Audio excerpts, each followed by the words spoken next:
ये दोनों वो डिग्रियां हैं जो अमित शाह साहब ने सार्वजनिक की थी 2016 में। उन्होंने अपना नॉमिनेशन पेपर, ये सार्वजनिक ही होता है, ये मैंने नेट से निकाला है। इसमें तो क्या क्या निजता की बातें लिखी हैं, मैं ये आपको इसलिए दिखा रहा हूं। जो चीज सार्वजनिक है, मतलब तुषार मेहता साहब ने एक तरीके से कोर्ट को धोखाधड़ी की है। उन्होंने भी, हमारे देश के प्रधानमंत्री जी श्री नरेंद्र मोदी जी हैं, उनकी डिग्रियां हैं या नहीं हैं, जो अमित शाह साहब ने स्वयं एक कंट्रोवर्सी शुरू की जानबूझ के या बेध्यानी में। हालांकि अमित शाह साहब इतने समझदार व्यक्ति हैं, वो कोई काम बेध्यानी में या भूल चूक से तो कर ही नहीं सकते। उन्होंने प्रधानमंत्री जी नरेंद्र मोदी जी की 2016 में 2 डिग्रियां, एक दिल्ली यूनिवर्सिटी से और एक गुजरात यूनिवर्सिटी से बीए की डिग्री दिल्ली यूनिवर्सिटी से, दिल्ली यूनिवर्सिटी से और पॉलिटिकल साइंस के एमए की डिग्री गुजरात यूनिवर्सिटी से पूरी दुनिया के सामने प्रेस कॉन्फ्रेंस करके जाहिर की थी, दिखाई थी। और उनके शब्द भी मैं आप लोगों को दिखा दूं, और वो शब्द बहुत महत्वपूर्ण हैं जो आप सब लोग जाके देख सकते हैं। शब्द हैं कि आज हम नरेंद्र मोदी जी की, प्रधानमंत्री जी की डिग्रियां सार्वजनिक कर रहे हैं और इसकी कॉपियां भी हम आपको सप्लाई कर देंगे, ऐसा उन्होंने प्रेस वालों से बोला था प्रेस कॉन्फ्रेंस करके। तो पहला महत्वपूर्ण वर्ड है सार्वजनिक कर देंगे, सार्वजनिक कर रहे हैं। अब हम आगे चलते हैं। लेकिन 2016 से लेकर 2024 और 25 हो गई आज तक कुछ सिविल सोसाइटी के लोगों को छोड़ के, और उनमें से एक वो भी हैं जिन्होंने ये आरटीआई की एप्लीकेशन लगाई, जिसकी सुनवाई दिल्ली हाईकोर्ट में हुई, समाप्त हुई। देश के सबसे बड़े, दूसरे नंबर के सबसे बड़े लॉ ऑफिसर सॉलिसिटर जनरल साहब देश के तुषार मेहता साहब, वो पेश हुए दिल्ली यूनिवर्सिटी की तरफ से, और उन्होंने विभिन्न बातें कही जिसमें मैं अभी आऊंगा। लेकिन अभी मैं सबसे पहले आपको वो दोनों डिग्रियां दिखाना चाहता हूं, और मैं चाहूंगा कि आज आप सवाल ज्यादा करें तो मैं आपको कुछ नई नई चीजें भी बताऊंगा। ये दोनों वो डिग्रियां हैं जो अमित शाह साहब ने सार्वजनिक की थी 2016 में। सार्वजनिक का शब्द उन्होंने प्रयोग किया था कि आज हम इन्हें सार्वजनिक कर रहे हैं। अब जो बहस उन्होंने हाईकोर्ट में की है वो उसके बिल्कुल विपरीत है जो उन्होंने बहस या जो उन्होंने देश की जनता के सामने, प्रेस के सामने कहा था कि हम इसे सार्वजनिक कर रहे हैं। मैं इन डिग्रियों की डिटेल्स में नहीं जाऊंगा, इसमें क्या कमियां हैं, फॉन्ट गलत है, नाम गलत है, सब कुछ गलत है, मैं उसमें नहीं जाऊंगा क्योंकि उसको बार बार बहुत सारे लोग बता चुके हैं। मैं आज वो चीजें आपको बताऊंगा जो अभी पब्लिक डोमेन में नहीं आई हैं, जिस तरीके से आनी चाहिए थी उस तरीके से नहीं आई हैं। तो तुषार मेहता साहब ने, सॉलिसिटर जनरल साहब ने अदालत में बहस की थी कि हम इन डिग्री को, इस दिल्ली यूनिवर्सिटी की, नरेंद्र मोदी जी की डिग्री को दिल्ली यूनिवर्सिटी सार्वजनिक नहीं करना चाहती, देना नहीं चाहती, जबकि देश के इतने बड़े नेता ने 2016 में, भारतीय जनता पार्टी के उस समय भी वो प्रेसिडेंट थे, उन्होंने वो सार्वजनिक की थी। तो सार्वजनिक चीज छुपाने का काम कौन सी सरकार कर सकती है? वो मनुवादी मानसिकता की होगी या नहीं होगी, ये फैसला मैं आप लोगों के ऊपर छोड़ता हूं। दूसरी बात उन्होंने कही थी कि हम इसकी कॉपी सप्लाई कर देंगे। आज तक कॉपी सप्लाई नहीं हुई है, इसीलिए आरटीआई की एप्लीकेशन लगाने के लिए मजबूर होना पड़ा, और जब आरटीआई में भी नहीं मिली तो हाईकोर्ट जाने के लिए मजबूर होना पड़ा सिविल सोसाइटी के लोगों को। यह एक बात है। अब यह डिग्री का इतना बड़ा हो हल्ला क्यों हो रहा है?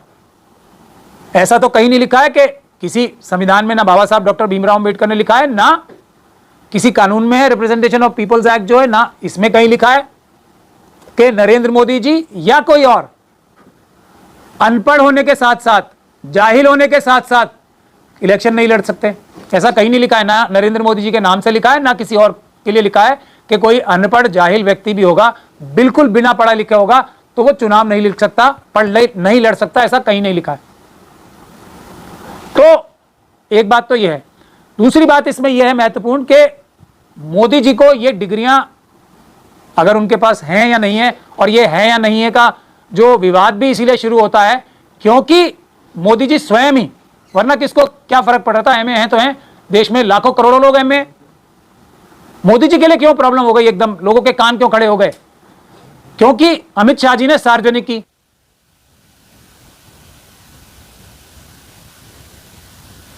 आदमी हूं मैं, झूठ नहीं बोल रहा हूं, मैं वकील ही हूं।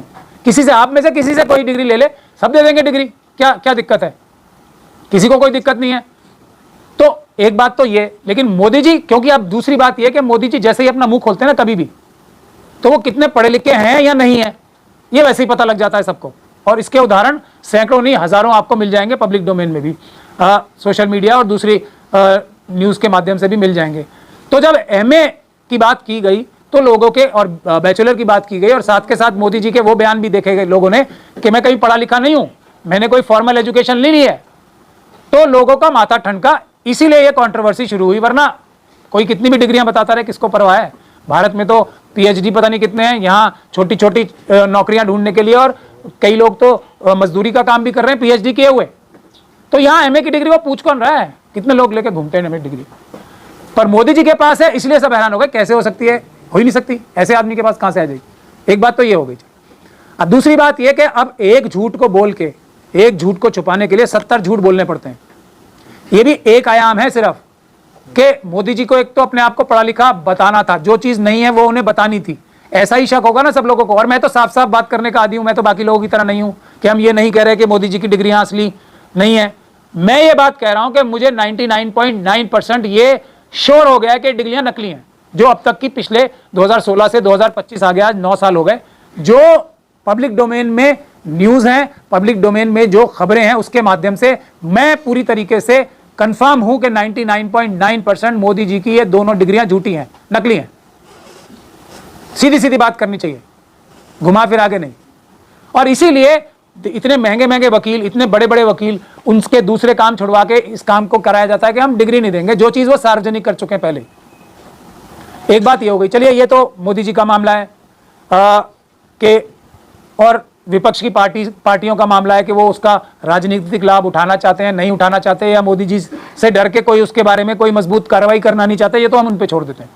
अब देश का क्या नुकसान हो रहा है इससे, उस पे आ जाते हैं, जिसकी वजह से मैंने आप लोगों को ये तकलीफ दी है। आज 9 साल से भी ज्यादा हो गए इस बात को सार्वजनिक हुए मोदी जी की डिग्रियों की। अगर मोदी जी की डिग्रियां झूठी हैं तो इसका मतलब क्या है हमारे देश के लिए, हमारे देश के आम नागरिकों के लिए? मैं उस पर आता हूं, और मैं चाहूंगा कि इस पर आप सवाल भी पूछें मुझसे बाद में, तो ज्यादा बेहतर रहेगा।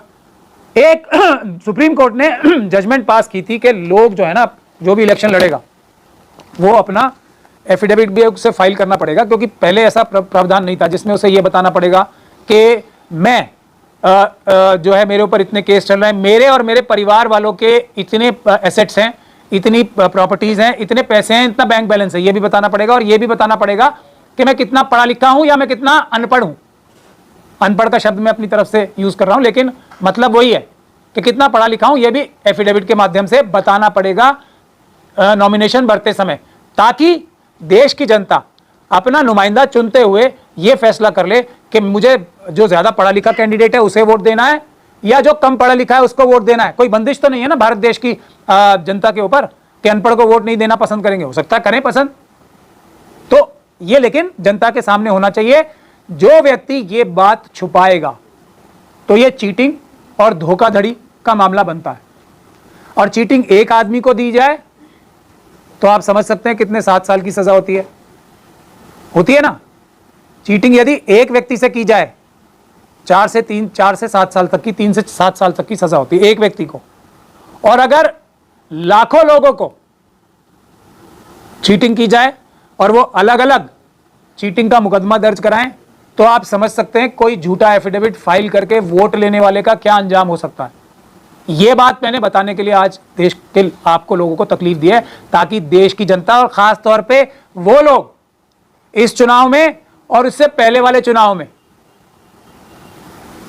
ये जिन लोगों ने वोट इस वजह से दिया था कि मोदी जी एमए पास हैं, उनके साथ धोखाधड़ी हो गई है। जिन लोगों ने ये ना समझ के वोट दिया वो तो ठीक है, तो वो सारे के सारे लोग इस बात के हकदार हैं कि वो अपने निकटतम पुलिस स्टेशन में जाएं और मोदी जी के खिलाफ अपनी एफआईआर दर्ज कराएं कि मैंने धोखा खा के मोदी जी को वोट दिया था।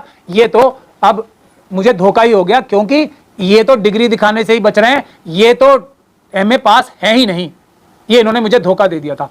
ये आयाम है। अगर मोदी जी की डिग्री फर्जी प्राप्त होती है तो तुषार मेहता साहब तो समझदार वकील हैं, वो जानते हैं कि हजारों, हो सकता है लाखों मुकदमे भी मोदी जी के खिलाफ दर्ज हो सकते हैं। इसमें कानूनी प्रक्रिया में पॉसिबिलिटी तो है ना, कानूनी रूप से तो बिल्कुल सटीक बात मैं बता रहा हूं आपको कि एक एक इंडिविजुअल जाके धोखाधड़ी का मुकदमा मोदी जी के खिलाफ करा सकता है अगर ये डिग्रियां नकली हैं। तो अब बताइए आप मुझे कि तुषार मेहता जी को अपनी सर धड़ की बाजी लगा देनी चाहिए, नहीं लगा देनी चाहिए? दिल्ली यूनिवर्सिटी को अपनी सर धड़ की बाजी लगा देनी चाहिए या नहीं लगा देनी चाहिए मोदी जी की डिग्री ना दिखाने के लिए? ये है। अब ये एक बात हो गई। दूसरा, अब अगर ये डिग्री नकली है, मैं आपको वो भी दिखा दूं कि मोदी जी ने कौन सा एफिडेविट फाइल किया था। ये लेटेस्ट इलेक्शन में उनका एफिडेविट है, वो भी आप सब लोग देख लें।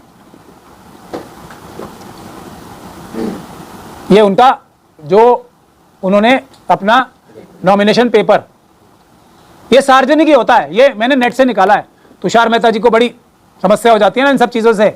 इसमें तो क्या क्या निजता की बातें लिखी हैं, मैं ये आपको इसलिए दिखा रहा हूं। जो चीज सार्वजनिक है, मतलब तुषार मेहता साहब ने एक तरीके से कोर्ट को धोखाधड़ी की है, उन्होंने भी, कि हम नहीं दिखाना चाहते क्योंकि निजता का हनन होगा। इससे ज्यादा निजता का हनन क्या होगा कि डिग्री तो छोड़ दीजिए, छोटी बात है, मैं दिखा रहा हूं क्या क्या निजता का हनन हो रहा है।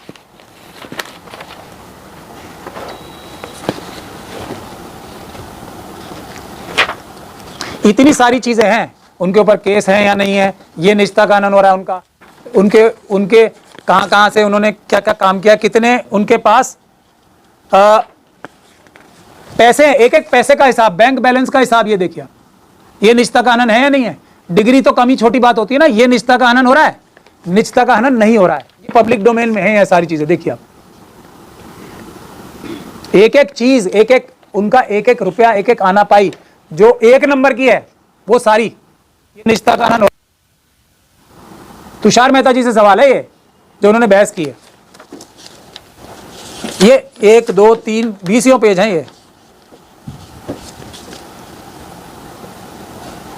अब मैं बहुत सारी चीजें नहीं कहना चाह रहा हूं क्योंकि आज वो विषय नहीं है, लेकिन एक स्पाउस का कॉलम भी होता है, उसके भी मतलब 1 दर्जन से ज्यादा जगह स्पाउस का कॉलम है, उसमें नॉट नोन लिखा हुआ है सब जगह, पता नहीं। ये बैलेंस शीट है मोदी जी के पर्सनल अकाउंट की, ये खुद ही लिख रखी है उन्होंने बैलेंस शीट, देख लीजिए आप। ये सब पब्लिक डोमेन में है, कोई भी आप नेट पे जाके निकाल सकता है। ये देखिए, और क्या है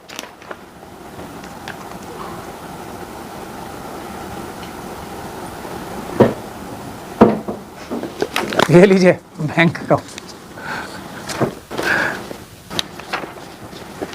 ये लीजिए बैंक अकाउंट। ये सब चीजें जो कि निजता के दायरे में आ सकती हैं, वो तो पब्लिक डोमेन में है।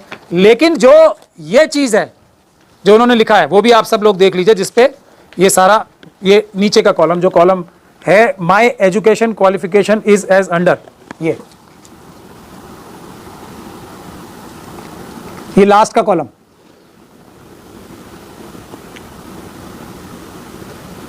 पढ़ के भी बता रहे हैं हम। इसमें लिखा है माय एजुकेशनल, ये कॉलम नंबर 10 है, my education qualification is as under, name of exam SSC board Gujarat 1967, ठीक। Bachelor of arts Delhi university Delhi 1978 1978, master of arts Gujarat university Ahmedabad 1983, ठीक है जी। ये चीज बताने के लिए बैंक अकाउंट, सब कुछ, शेयर्स कितने हैं, ये कितनी है, प्रॉपर्टीज कितनी है, जो आमतौर पे आदमी छुपाना चाहेगा। आप मेरे से मेरा बैंक अकाउंट पूछो तो मैं आपको छुपाना चाहूंगा, लेकिन चुनाव लड़ना है तो मुझे ये पब्लिक डोमेन में डलवाना है। ये चीज जो डिग्री की है मोदी जी छुपा नहीं सकते। अब मैं इसका आपको नुकसान बता रहा हूं। पहले देश को क्या नुकसान होगा, अभी ट्रंप साहब के साथ मोदी जी बैठे थे ऐसे करके, आप सबने देखा ना, जो प्रेस कॉन्फ्रेंस व्हाइट हाउस में हुई थी, ऐसे करके बैठे थे मोदी जी। अब जो अभी वनतारा में देखा हमने, पालतू शेर के सामने तो कोई भी कुछ भी कर ले, क्या फर्क पड़ रहा है, कोई भी बहादुर बन जाए, पालतू शेर हो। वो भी शीशा की बात नहीं कर रहा मैं, तो पालतू शेर की बात कर रहा हूं। जो वैसा कोई शेर हो या जो भी हो, उसके सामने ऐसे कौन बैठता है? जबकि भारत देश का प्रधानमंत्री किसी भी देश के प्रधानमंत्री के सामने छोटा नहीं बड़ा ही होता है, या बराबर तो होता ही है कम से कम। अगर इंटरनेशनल लॉ को देखा जाए तो हर एक देश के जो हेड ऑफ द स्टेट हैं वो एक दूसरे के बराबर होते हैं। अब ये क्यों हो रहा होगा? मतलब प्रधानमंत्री है ना, उसके पद पे बैठ के लोगों को हौसला आ जाता है। मोदी जी को भी इतना तो हौसला आ ही गया होगा, इतना हम जानते हैं। लेकिन ये ट्रंप साहब ने क्या उन्हें ये डिग्री के बारे में पूछा होगा, नहीं पूछा होगा? एक चुटकी ले ली होगी प्रेस कॉन्फ्रेंस शुरू होने से पहले, what is happening about that degree issue of yours, is it true और फॉल्स? अब आदमी यार ये तो क्या हो गया, यहां भी हो गया, ये होने की पॉसिबिलिटी है या नहीं है? हो गया आदमी अंडर प्रेशर, हो गए मोदी जी अंडर प्रेशर, ऐसा अंदाजा लगाया जा सकता है। अब उन्होंने क्या किया उसके बाद? जो 3 डील्स जो बता रहे हैं वो आके, वो तीनों डील्स भारत के खिलाफ, भारत के इंटरेस्ट के खिलाफ हुई। ये नुकसान है इस डिग्री का ना दिखाने का। तो ये देश के साथ नुकसान किया जा रहा है। इसीलिए औरंगजेब की डिग्री याद आ रही है इन्हें कि हम जो देश के खिलाफ काम कर रहे हैं वो किसी तरीके से ढक जाएं और औरंगजेब की डिग्री की बात आ जाए नहीं कि औरंगजेब के पास डिग्री थी या नहीं थी। तुम्हारी अपनी डिग्री तो है नहीं, उसकी वजह से तुम आज देश को कमजोर कर रहे हो, ऐसा हमारा इल्जाम है उनके ऊपर सीधा सीधा, किसी भी देश का। और खासतौर पे जब वो चाइना से नेगोशिएट करने जाएंगे तो ये डिग्री का एक ब्लैकमेलिंग पावर रहती है या नहीं रहती है, ये मैं आपके दर्शकों के ऊपर छोड़ना चाहता हूं। मेरे हिसाब से बिल्कुल रहेगी। कोई भी नेगेटिव पॉइंट, और एक देश के अंदर दूसरे देश के लोग जासूस भेजते इसीलिए हैं कि किसी व्यक्ति की, किसी देश के बड़े नेता की कोई कमियां हो तो वो ढूंढ के हमें दो। क्यों? किसी को अपनी प्राइवेट लाइब्रेरी में सजाने का शौक नहीं होता है, उसका इस्तेमाल करके जब नेगोशिएशंस होती हैं क्रॉस द टेबल, उसका इस्तेमाल करके सामने वाले को दबाया जाता है। इसलिए ये पर्सनल इंफॉर्मेशन कलेक्ट की जाती हैं, पर्सनल इंफॉर्मेशन क्रिएट भी की जाती हैं। आप वो डीआरडीओ के जो आरएसएस के जो बहुत बड़े वो थे ना साइंटिस्ट, जिन्होंने देश की, कलाम साहब द्वारा बनाई गई जो बैलिस्टिक मिसाइल्स की टेक्नोलॉजी थी वो पाकिस्तान को बेच दी। हनी ट्रैप भी कराए जाते हैं कई बार। क्यों? क्योंकि कमजोरियां, आपने देखा क्या केस बताया जा रहा है वो कि हनी ट्रैप यानी कि कमजोरी किसी की पकड़ के इतना बड़ा राज भी ले लिया। मोदी जी की भी तो एक कमजोरी है कि नहीं है? आपके हिसाब से क्या करना चाहिए मोदी? मैं उस पर आ रहा हूं, मैं मोदी जी को क्या करना चाहिए वो तो वो जानेंगे और अमित शाह जी जानेंगे और आरएसएस जानेगी। देश की जनता को क्या करना चाहिए, हमारी पॉलिटिकल पार्टीज को क्या करना चाहिए, वो मैं बताना चाहता हूं आपको। अब ये सब हो रहा है किसकी वजह से? ये इसकी वजह से। तो इतनी सीरियस बात है और इसीलिए मैं बोल रहा हूं कि ये पहले 2, 3, 4 मुद्दों में से सबसे बड़ा मुद्दा है। मेरी ये गुजारिश है, जो भी लोग ईमानदार हैं देश में, वो मोदी जी को इस बात को, उनको प्रधानमंत्री नहीं रहना चाहिए सिर्फ एक इसी बात से, क्योंकि राष्ट्र का इंटरेस्ट कॉम्प्रोमाइज होता है इससे। अपने देश का प्रधानमंत्री के आर्मर में चिंक नहीं हो सकता, कोई सुराग नहीं हो सकता उसके बख्तरबंद में। ऐसे प्रधानमंत्री बनाने की आवश्यकता होती है। देश का नेता ऐसा ही हो सकता है। अगर किसी की कोई कमजोरी हो तो वो प्रधानमंत्री रहने लायक ही नहीं है। एक बात। दूसरी बात अब यह है कि मोदी जी का ये जो उन्होंने एफिडेविट फाइल किया है, अब वो अगला चुनाव, अब मोदी जी की परेशानी सुन लीजिए। ये चुनाव में भी उनके खिलाफ एफआईआर दर्ज हो सकती है। आजम खान साहब के बेटे के खिलाफ जो वो डेट ऑफ बर्थ का इशू था, वो छोटे उम्र के थे, उसकी वजह से उनकी नामांकन रद्द हुआ था और उनकी मेंबरशिप गई थी। मोदी जी की भी जा सकती है। अगर समय पे ये केस डाला गया होता उनके खिलाफ, मुझे मालूम नहीं है कि उनके खिलाफ इलेक्शन पिटीशन डली हुई है या नहीं डली हुई। अगर डली होगी तो मोदी जी की सदस्यता 5 से 6 महीने के अंदर जा सकती है। अगर नहीं डली होगी तो उसकी कोशिश की जा सकती है डिले कंडोन करा के। मगर आप देखते हैं उनके खिलाफ जो कैंडिडेट लड़े थे वो डालेंगे या नहीं डालेंगे, या उन्होंने डाली है या नहीं डाली है, तो एक बात खत्म। अगला नॉमिनेशन पेपर जब मोदी जी भरने जाएंगे, जब भी जाएंगे, मिड टर्म इलेक्शन अब मोदी जी आज के बाद कराने का सोचेंगे भी नहीं। पहले सोच सकते थे कि भाई मैं ये सब चुनाव आयुक्त हमने बनवा लिया है, ज्ञानेश कुमार जी का बढ़िया हमारा आ गया बंदा, मिड टर्म पोल करा के 400 पार करा लूं मशीनों के जरिए। अब वो शायद ना करें, ये सोच उनकी खत्म हो जाएगी आज के मेरे ऐलान के बाद। अब जब वो नॉमिनेशन पेपर भरेंगे, उसमें इसी प्रकार का एफिडेविट भरना उनकी बाध्यता होगी, जिसमें वो डिग्रियां अपनी, ये उनकी बात, वो ये लिख चुके हैं। एक बात, अब लिखेंगे तो स्क्रूटनी के टाइम, अब की बार तो कोई ना कोई कैंडिडेट अच्छा होगा ही जो हमारे जैसे किसी वकील को कर ही लेगा। स्क्रूटनी जब होगी ना तो ये बताएगा कि ये गलत है, डिग्री दिखाओ, डिग्री दिखाओ, ये झूठ है बात, मैं ये कह रहा हूं बात। इस ग्राउंड पे मोदी जी का नॉमिनेशन कैंसिल हो जाएगा, तो चुनाव ना लड़ पाएंगे आज के बाद कोई भी। अब अगर वो इसको हटा के करते हैं